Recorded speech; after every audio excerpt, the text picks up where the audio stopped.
Agnès Marchand se remémore les années de formation qu'elle donnait aux femmes dans les tribus des communes de la province Nord.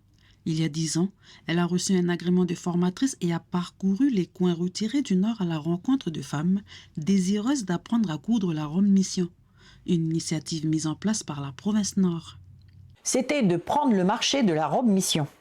Que les femmes s'accaparent du marché de la robe mission, qui était un énorme marché, c'est vrai qu'il se marche par millions, parce qu'ils trouvaient que c'était pas aux gens qui n'étaient pas du pays de s'accaparer de ça, c'était aux mamans.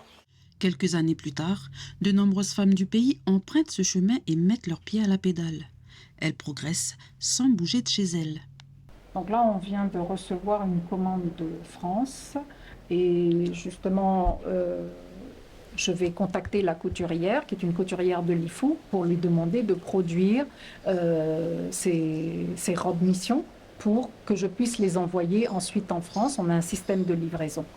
Christiane travaille avec une dizaine de couturières venant des 4 coins de la Nouvelle-Calédonie. L'avantage pour ces couturières est que les robes partent vers le monde entier via Internet. Cependant, sur une plateforme de vente en ligne où plusieurs critères sont à respecter.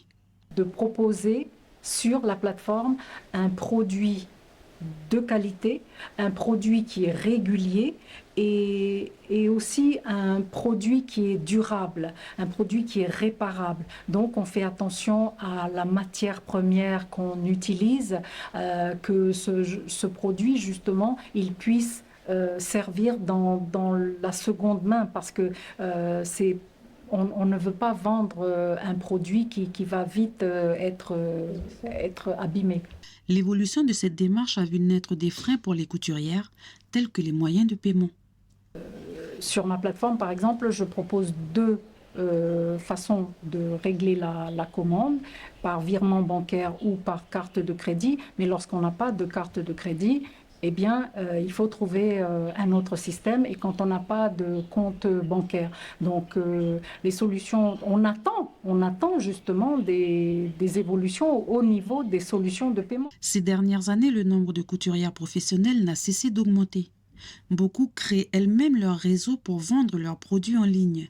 L'avantage est de montrer au monde leur savoir-faire et le partager tout en restant à la maison.